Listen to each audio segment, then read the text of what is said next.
And we're live. Welcome Ooh. to Talking Live with Macy today. I guess today, as usual, we're going to wait for 15 people to join the stream before we officially begin. I know today we are right on the dot at 3:30. I still have not seen anyone joining the stream, so we'll give them maybe just like a couple more seconds to join the stream before we officially begin. Now we have 5 people already. We're going to wait for 15 people on the stream. Let's see. There should be more coming on. Now we have 6. So if you feel that this will benefit someone or your friend, your family member, please share the stream with your friends and family. They can join the stream at any point of time. And of course, this will be on my page the entire time. We want people to know and gain awareness of nutrition, diet, especially for people who have diabetes or are pre-diabetic. All right, we have 17 people. So thank you so much for joining today's stream. I'm going to officially begin. Hi guys, welcome to Talking Live with Macy. First of all, I would like to apologize for postponing this stream from last week to this week because our special guest wasn't around, but I'm so glad she made it this week. And this month is Pink October month. So the rest of October, I will also talk a lot on breast cancer awareness. We are going to have experts, basically doctors and survivors who will come on the stream in the next few weeks. So please stay tuned and join us for that. We are going to have a health screening package giveaway too. So that's actually pretty good. That's a huge thing for all of you who are watching. Well, let's focus on today's topic. Today's topic is on nutrition for diabetics and pre-diabetics. Why did I choose this topic? I felt that this was a very important topic to cover because in Malaysia itself, the prevalence of diabetes is 20.8% just for type 2 diabetes for the adults above the age of 30. And this is due to poor diet adherence, high consumption of carbohydrates, and a sedentary lifestyle. This was conducted on a research by Zanaria Hussain and company. The statistics are very high for type 2 diabetes, and it shows that Malaysians in general, the prevalence is 1 out of 5. I'm sure Ms. Indra later will cover it. So once a person is diagnosed with diabetes, they will actually meet a diabetic nurse who will go through their medication, injections if needed, and then they'll ask them to keep a food diary. And the third thing is they will tell them how to eat the medication and what's the reason, how to control their blood sugar level. But I've noticed once a person, maybe half, 50% of these people walk out the door, they forget about the food diary. They just eat the medication, thinking that the medication will help them solve the problem. And they continue to eat whatever they want to eat, which poses as a huge problem. So that is the case with diabetes control here in Malaysia and maybe worldwide. But in Malaysia, these are the 3 main things. One of them is poor diet adherence. And honestly, my mom has diabetes and it runs very strongly in her family. 3 out of 4 siblings have diabetes. So I went to get my genetic report done and I'm prone to diabetes too. So I've started watching my diet. I'm pre-diabetic now. That's why I wanted to discuss more about this topic. 1 out of 5 Malaysians, the prevalence of diabetes, that's huge.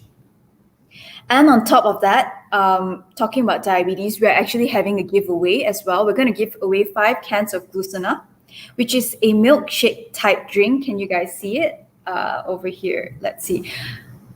For the nutritional needs of people with diabetes or with impaired glucose tolerance. It's very tasty. You can put 5 scoops in 200 mg of water. And we're giving away 5 cans. Thank you so much, Abbott Malaysia, for sponsoring these 5 cans for everyone today. So please stay tuned with us all the way till the end to win a can of 400 mg of the new and improved Glucina, if you have diabetes particularly as well. All right, it's time for me to introduce my guest. We have Ms.Indra Balaratnam. She is a consultant dietitian, founder and owner of Indra Balaratnam Nutrition, and she has 25 years of experience in the field of foods, nutrition, and dietetics. She runs her own private practice where she conducts dietary consultation, community nutrition workshops, and consultancy for corporations. She also holds professional memberships in the Malaysian Dietitians Associations, where she is a past president, an international member of the Academy of the Nutrition of Dietetics in the US, and a member of Lung Cancer Network Malaysia. She is an expert in the field of nutrition and diet. So it's time for us to introduce her. Thank you so much, Ms.Indra Balaratnam, for joining us. Stacey. Thank you so much for having me. I'm so glad that everyone has joined me. And I know the wonderful work that you do, Maisie, in educating people on their health. So I'm really happy to join you this Sunday for your talk session. I'm glad that you're here today, and we're going to talk a lot about diabetes control management. And the hashtag for today is hashtag be in control, guys. Remember the hashtag. And we would like to thank once again Abbott Malaysia for sponsoring the 5 cans of Glucina for all 5 lucky winners after this. So remember, start asking your questions now if you have any for Ms. Indra on nutrition or nutrition related to other diseases as well. So please ask them now, and I will pick them up towards the end of the session. Okay, so Ms. Indra, we're going to begin with the first question. Could you share with us a little bit more about why a diabetic needs to have different nutritional intake?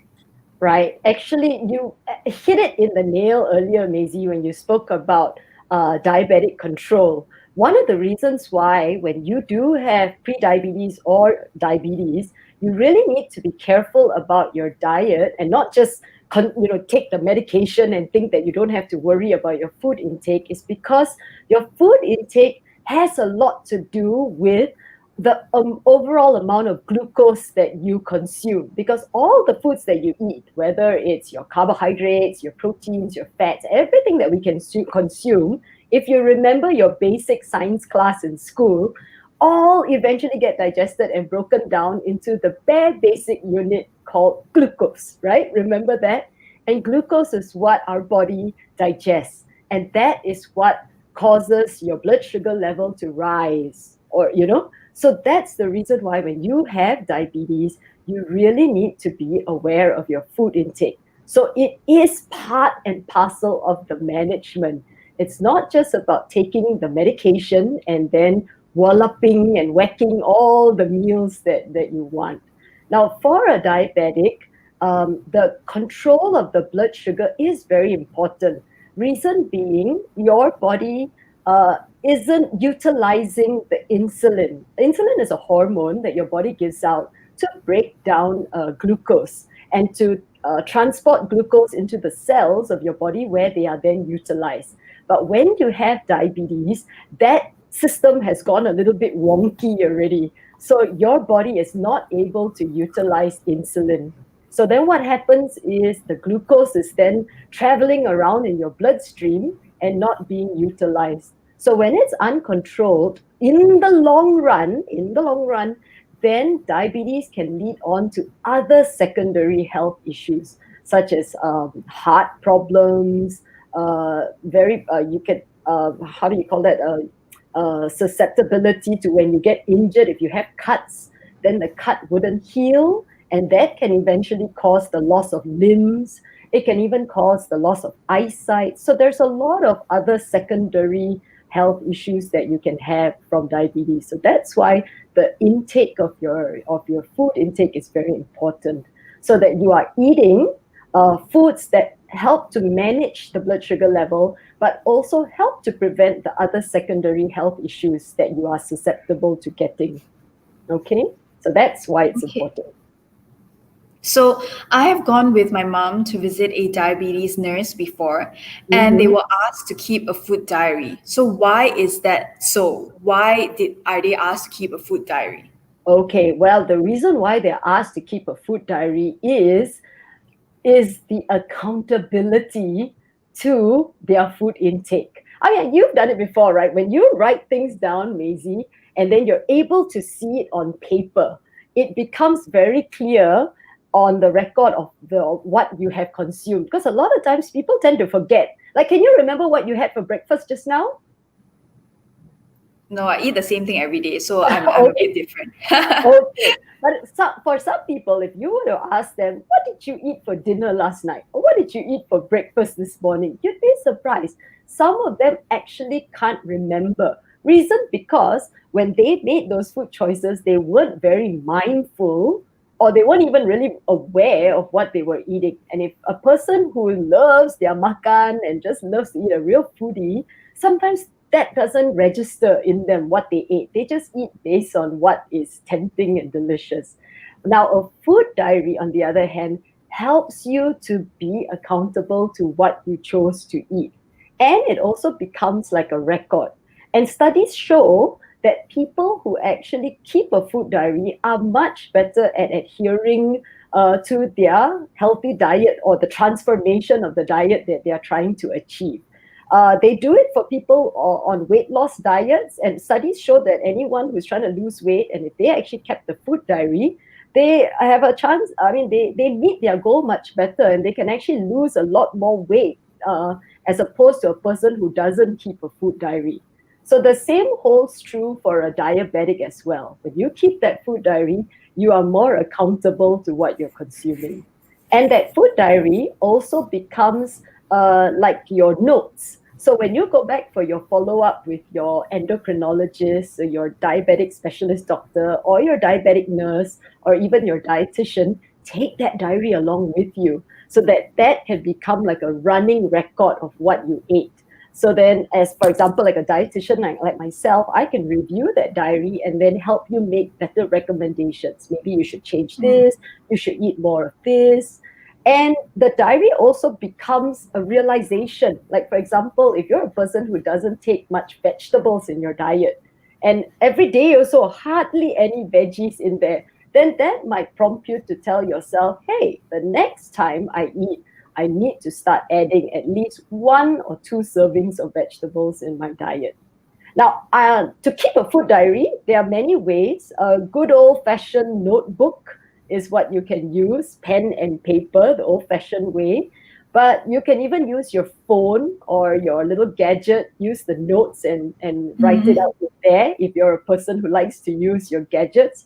But now, Maisie, they even have apps that you can use, tracker apps where you can key in your food intake into the app. So it all depends. What do you find most easiest to use and that fits into your record taking, diary keeping skills? So yeah, there's no hard and fast rules, but find something that works best. I see. So, for those of you, please remember keep a food diary. I actually did it for 1 year when I had colorectal cancer because my doctor advised me to do so. Did it I help used pen you? and yeah, it did. I actually know very certain. I certainly know what actually makes me go to the toilet now. Yeah. So that has helped me a lot. Mm-hmm. I believe for diabetics as well, it's more important. So thank you for sharing. I'm going to look at the app in the future. Yeah, consider apps if that's something that you like. Yeah. Yeah, I'm going to check that out. So there is a common misperception that Mm-hmm. diabetics should not eat carbohydrates. Is that true? No, that is absolutely not true at all, actually. I know carbs get a lot of bad flack when we think about sugar and diabetes and things like that, or for even those who are trying to lose weight. People always think that carbs are bad, but specifically in diabetes. But we must remember carbs are not your enemy, but it is the type of carbs that you choose and also the portions of the carbs that you eat. So now, when we talk about the carbs to choose, you want to choose carbs that are the unrefined carbs.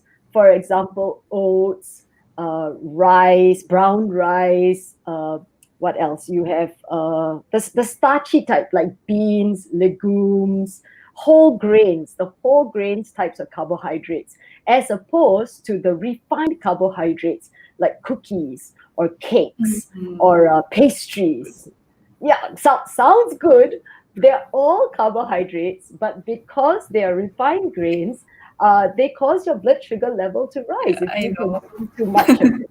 Whereas the whole grains, because they have all the three components of the grains present, their fiber content is higher. And when their fiber content is higher, your body digests them in a slower way, and they don't cause your blood sugar level to rise as fast. But having said that, your portions are also very important to the carbs that you eat. So if you ate a carb meal that was very big, a huge plate of carbs all in one go, then remember, because you're as a diabetic, you have that inability to utilize insulin, right, to break down the sugar. Then that large meal can become hard for you to process. So that's why the type of carbs that you eat and the portions are very important. Okay, thank you so much for Mm. clarifying that. Because everyone thinks that carbohydrates is bad, but the key word is refined carbohydrates, which means Correct. your cakes, your sugar, anything related to sugar, your cakes, your bread. I'm guessing, and think right, bread Yeah, is one of like them. Pasta, cookies, candy, sweet yeah, candy, or even I think here in Malaysia, a lot of us end up with a lot of sugary types of yeah, foods as that's well. true. So we tend to add that to our drinks. So a lot of the things we eat are also very carb heavy. Like we go for a char kway teow, so it's just a giant plate of noodles. So or a fried rice. So yeah, portions are also very, very big where our carb meals are concerned. Okay, thank you. For those of you, please continue to ask your questions. We'll pick it up in just about three more questions that I have. Mhm. So, my next question is: should people with diabetes eat 3 meals a day or 5 small meals a day? Which is preferable? Actually, when they look at the research of it, it really doesn't matter. It's still about your total amount of food that you eat for the whole day and how you utilize it. Um, you can have your 3 meals, your three main meals a day, like for example, your breakfast, lunch, and your dinner. Or you can have your breakfast, lunch, and dinner, and maybe some small snacks in between. But remember, small snacks. Here in Malaysia, sometimes our idea of a snack is pretty much like a meal of its own. Koi koi. Or kueh mee, or even a roti canai, then that suddenly becomes a snack, and that technically is another That's my meal favorite. all by itself. So I think sometimes people get confused, like when they say 6 small meals in a day, they don't know how to define small meals. So all they hear is, "Oh, I can eat 6 meals in a day." So that's where they get into a lot of trouble. And this is where dietitians like myself and all my other professional colleagues, when we work with our diabetic clients, we help them to plan out their meals. The truth is, what we are trying to achieve is we're trying to help them maintain an eating pattern where they don't go hungry for too long a period of time, so that their blood sugar level can be more stable. So generally, most of us, every 4 to 6 hours, we need to eat something. Otherwise, we tend to get a little bit hungry. So depending on the clients that we work with, we help them to establish an eating routine so that they can fit in their main meals. And if they need little snacks in between to help maintain their blood sugar level, then we will also help them with that. So there's no, I guess what I'm trying to say, Maisie, is there's no hard and fast rules, and there are no All two right. diabetics that eat the same way. And this is where I think it's really important that a diabetic does go and see a dietitian. So get your doctor to refer you to your dietitian at your hospital, or you can always come and see me as well. I'll drop you the details later. But at least we as dietitians will be able to have that time to spend with you to really help you plan a meal.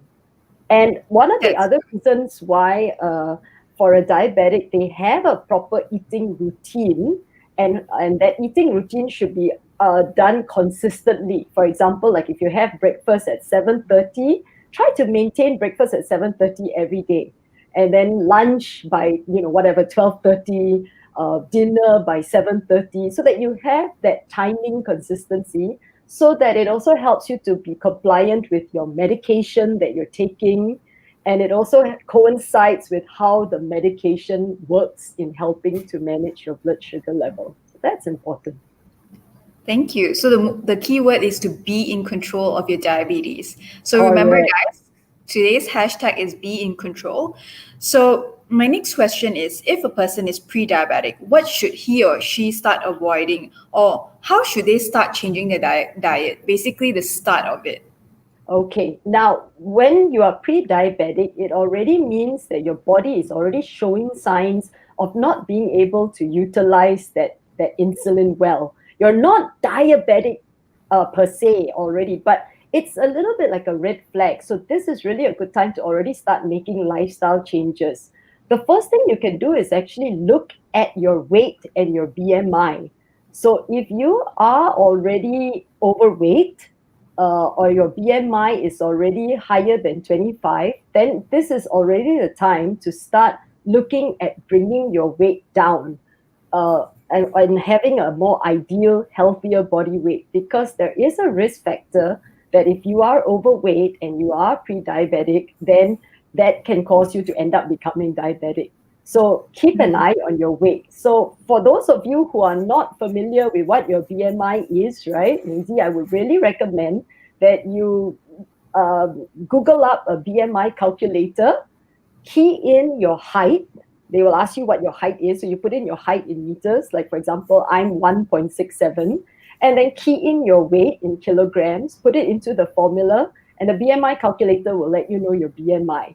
So you want a BMI to be between 20 and 25. That's the healthy BMI range. Okay. So if it's higher than 25, then ding, ding, ding, time to start making some changes. Okay. So that's important. The other thing you can do is also use a measuring tape like this.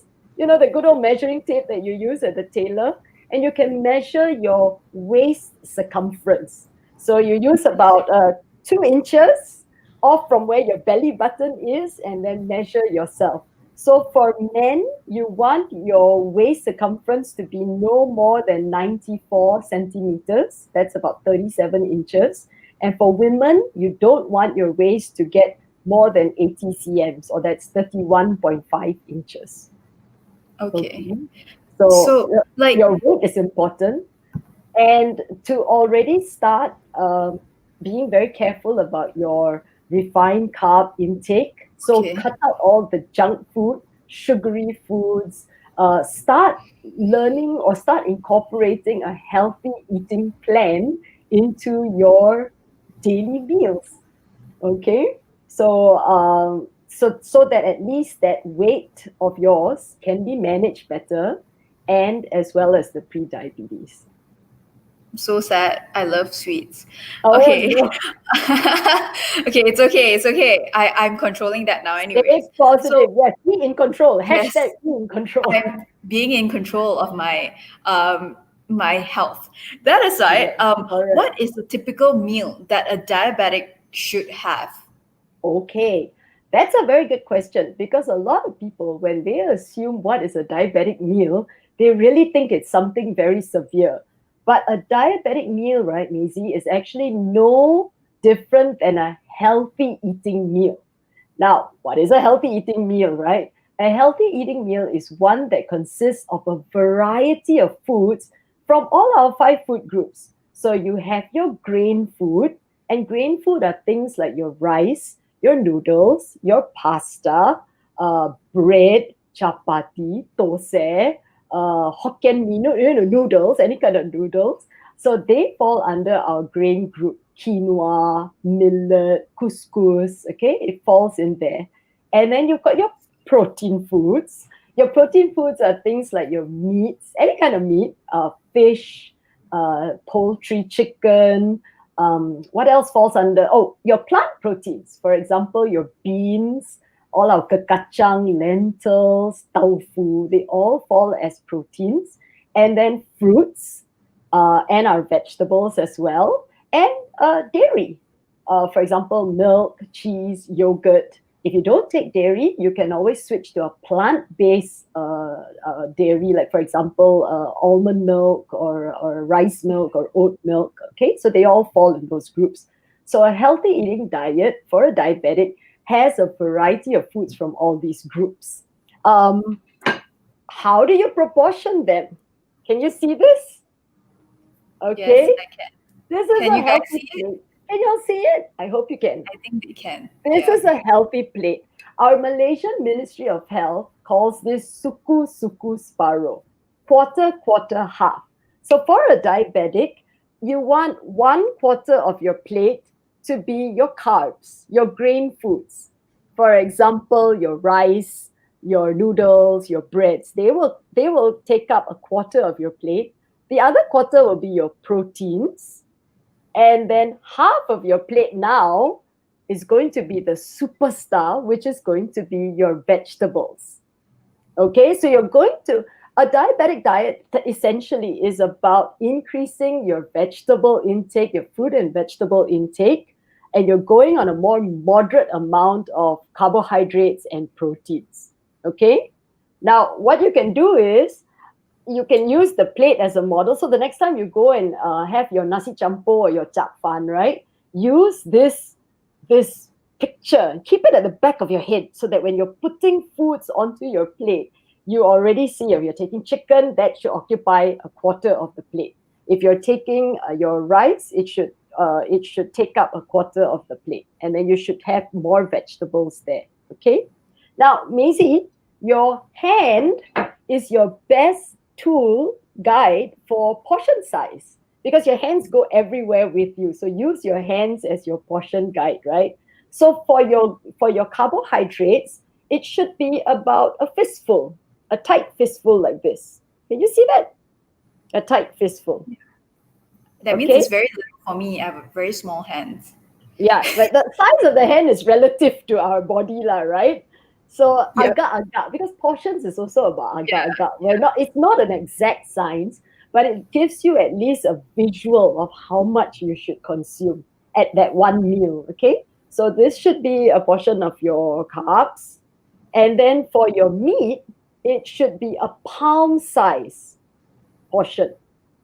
So, like for example, a piece of fish, or if the meat is in slices, then take a few scoops. How many scoops that would fit roughly this portion? Okay. And then for vegetables, 2 whole handfuls of vegetables. Okay. Okay. 2 whole handfuls. If it's a fruit, it's a fruit that you can fit into a cupped hand like this. So like a medium apple, an orange, or a couple of blueberries, or a couple of strawberries. Okay, Mm. or a slice of papaya or a banana. And then you can have your dairy as like a yogurt, for example, or you can add your milk to your beverage, your drink. That counts as your dairy serving. So, or even a fruit can be like an after meal dessert. So you can munch on an apple after a meal. It helps to freshen up your breath, and at the same time, it's part and parcel of your meal as well. So that is roughly what a diabetic diet should look like. I hope you guys are listening. Okay, I'm going to actually jump straight into the questions because I think there are Sure. quite a few. Okay. So, thanks a lot for answering all of my questions. I think it has really helped me, and I hope helped the rest of the people. Although I'm sure everyone here is really sad because we love refined carbs. Well, I Oh, do, but I've been cutting down a lot already. FYI. Okay, right. we'll start off with Tang Man Hoi's question. For home Okay. testing, what is the threshold level for diabetes? For threshold level, what does she I mean think by blood glucose, maybe, threshold? perhaps. The best person to answer that question for you is your doctor. Yeah.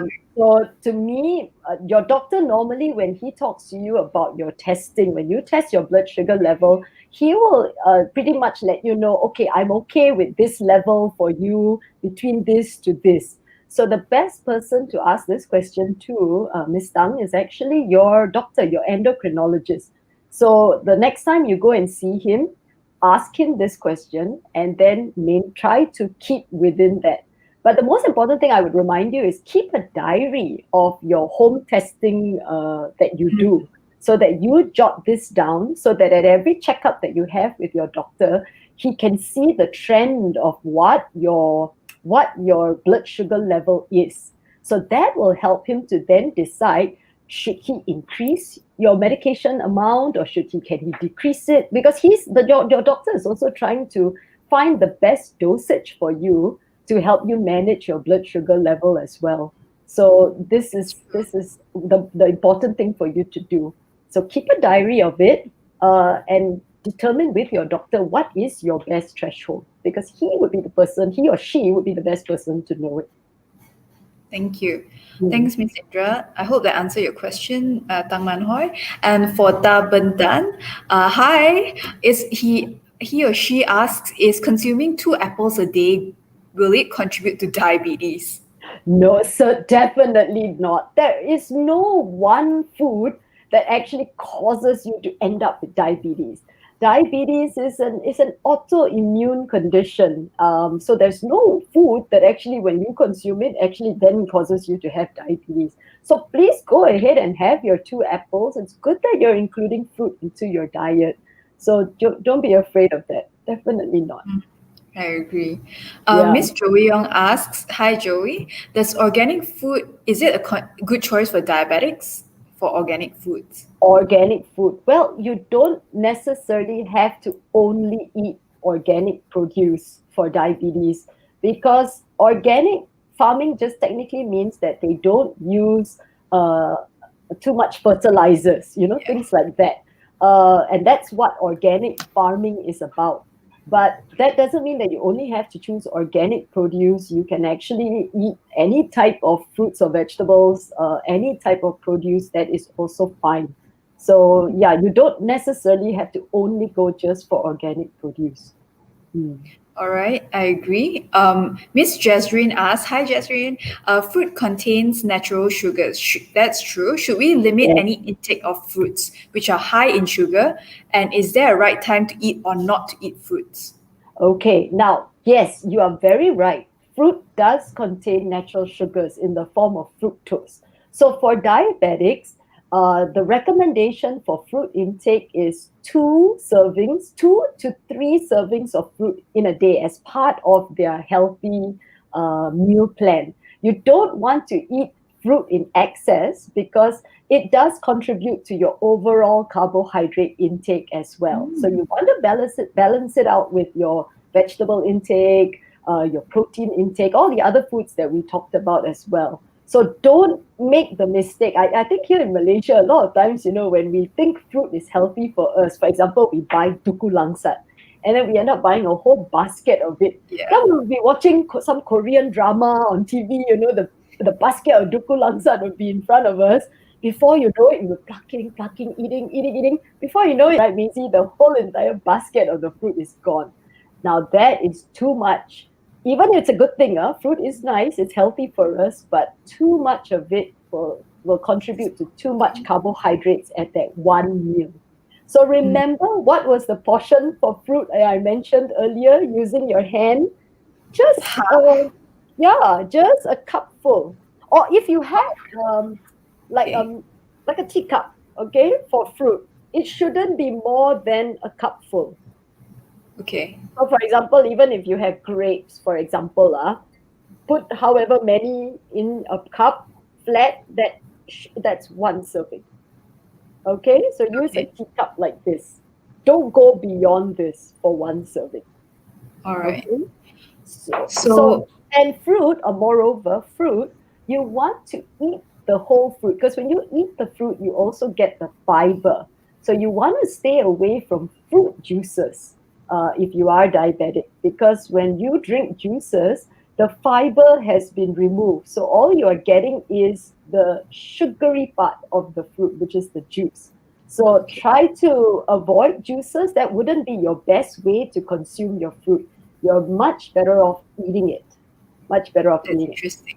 And back to Okay. her question about the timing, there's no real timing in terms of when to consume the fruit, but try to have it together with your meal, or as a snack. So it all depends on where you want to put it in your healthy meal plan.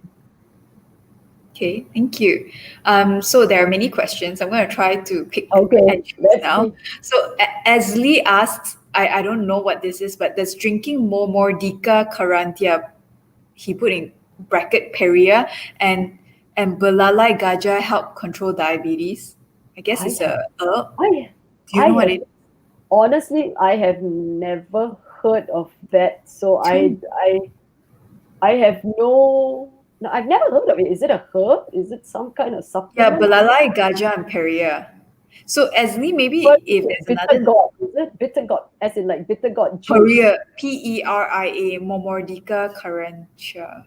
Not sure. Okay, peria I know is bitter gourd, right? That sayo, Okay. bitter gourd. Yes. The other thing I really have no idea what it is. Bitter gourd is a vegetable, so add that into your daily diet, definitely.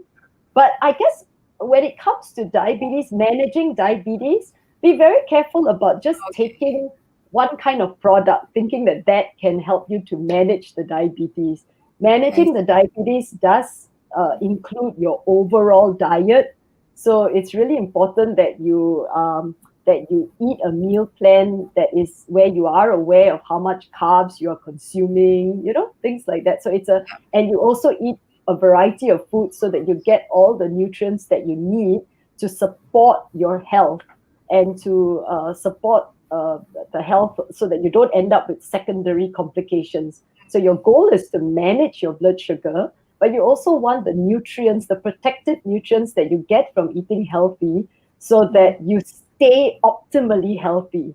Because remember, when you have diabetes, it's about managing and being in control of the illness.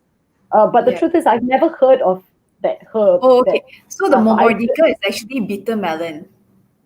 bitter melon. Oh, okay. But no, I don't think it would actually bring down your blood sugar level. So no, I wouldn't recommend it, honestly. All right.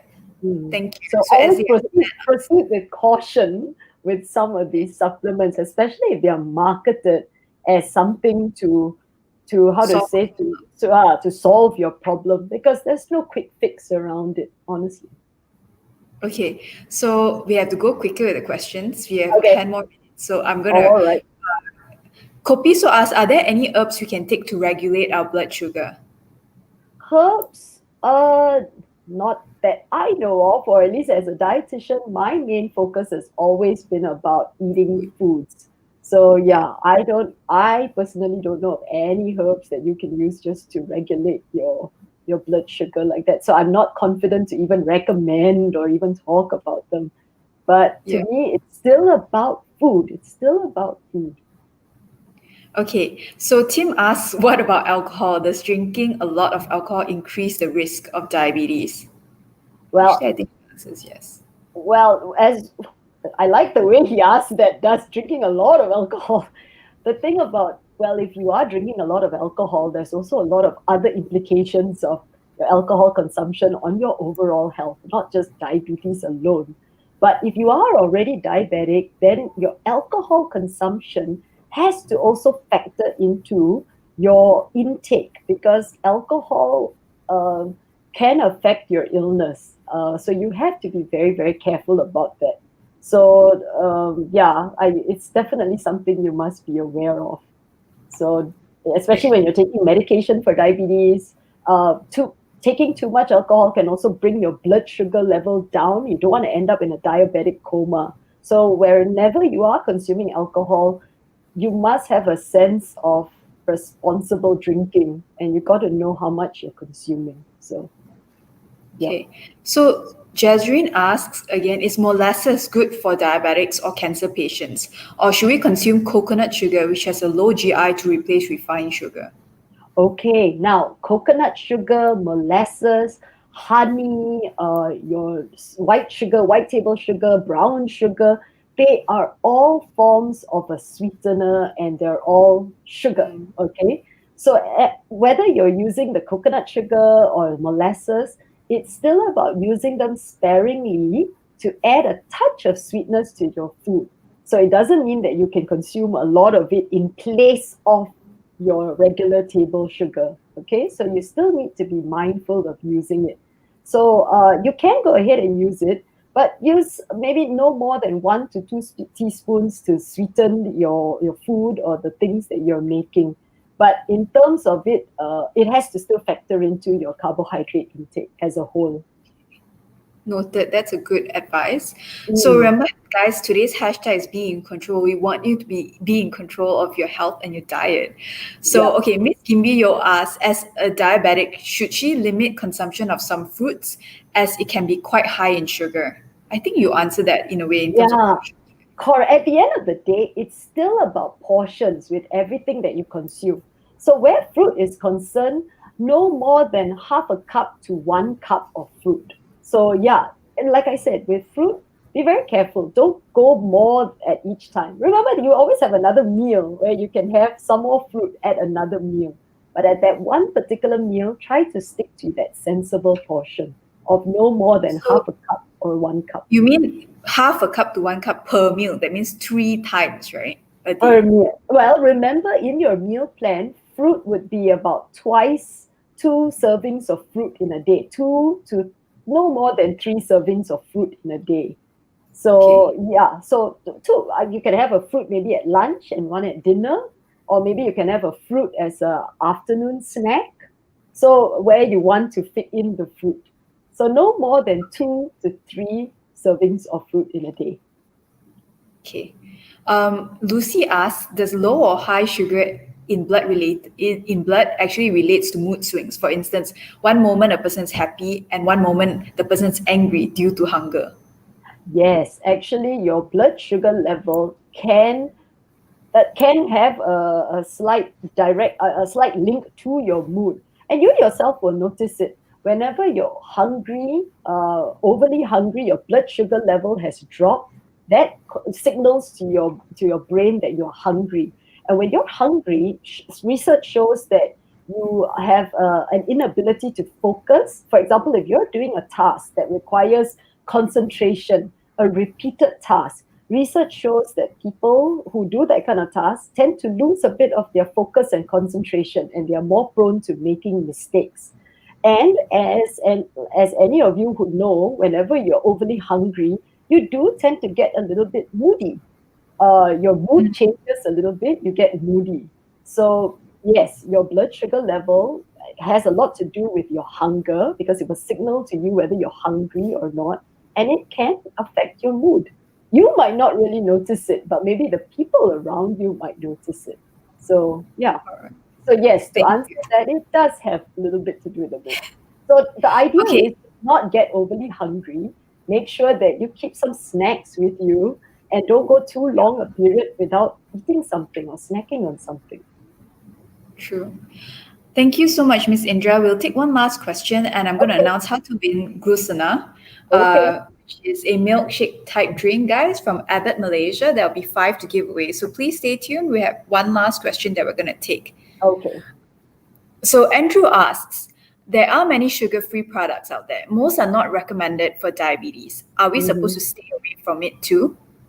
Well, a lot of the diet, you'll notice that in the supermarket you have like diabetic jam, you have sugar-free cookies. Now they are sugar-free, meaning to say they don't use your normal, your normal table sugar, but what they use are sugar alternatives, artificial sugar, like for example aspartame. Some will use stevia, so they are using a different form of sugar that when you eat it, it doesn't cause your blood sugar level to rise as would your normal table sugar. So that's how they are categorized as diabetic products. Now, as to whether they're totally bad for you, no, they actually can be used in sparingly as part of a diabetic enjoying some of these foods, but without having the sugar content that would raise their blood sugar level up. You can consume them sparingly. But for me, it's also about finding other alternatives. So you can always use fruit as a sweetener, or if you want a touch of sweetness, have fruit, because to me, those kinds of foods are a lot more wholesome for you. It's got a lot more nutrition in there. Of A course. lot of these artificially sweetened food products still contain calories, and they are still not going to be your best choice. But I guess for some diabetics, for example, like they like a little bit of sweetness to their coffee, then using a sugar alternative like that sparingly here and there is fine for them. At least it helps them to adapt to a healthier diet. But I think in the long run, the idea is to also look for other foods and other alternatives to your healthy eating diet. Yeah. Thank you. Thank you so much, Ms.Indra Balaratnam, for answering Oh, you're everyone's welcome. questions today. I know there are a few of you that I missed out, but that's because I think Ms. Indra already answered it. Mm. Once again, now we're going to announce how to win the Glucina, which is a milkshake type drink. It's tasty.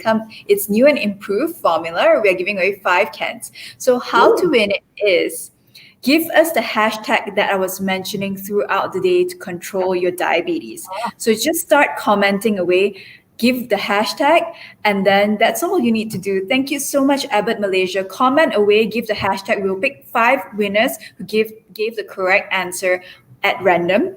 And it would be great if you could share this stream with someone who could benefit from it. So if you share, perhaps you can get some extra credit.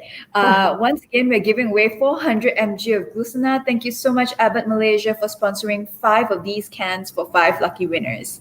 This can be used as a meal replacement or even as a snack for diabetes control. So what is today's hashtag? Give us a hashtag, comment away. We'll close this session tomorrow night at 11 p.m., which is 5th of October 11. So just comment away. If you could share this stream, it will be great. And we're going to pick 5 lucky winners. And since you guys are at home, let's give Miss Indra a round of applause. Thank you so much Thanks for for your having me, Maisie. Thank you answering. so much. Yeah, I think Thank you. everyone had so many questions, and I, thank you right, so much for answering them. It really helped them today. right. And if you guys have questions for Miss Indra or would like to work with her in terms of her practice, because she has she actually owns her own private My practice. own private practice, and Nutrition. I Yeah. make home visits to see my patients, and I Yeah. also see them online. And I also share a lot of healthy nutrition tips and simple recipes on my Facebook page, Maisie. So if Yes. they want, they can connect with me on my Facebook page. It's Indra Yes. Balaratnam Nutrition. So, Please and do so, guys. Yeah, so please connect with her if you have further questions. I think she'll be more than happy to help you. And definitely. remember, this is Pink October, Breast Cancer Awareness Month. The next few weeks will be very, very great discussions on breast cancer. We have doctors, oncologists, and survivors. They'll be on board, and we're giving away more things like health screening package. I think that's important. Excellent. So thank you Excellent. once again, Ms. Indra, and thank you, You're Abbott Malaysia, welcome, for Maisie. sponsoring Listener. Thank you, everyone. Thank Bye. you. Thanks, Miss Indra, again. Bye, Thank everyone. Thank you you. so much. Stay safe.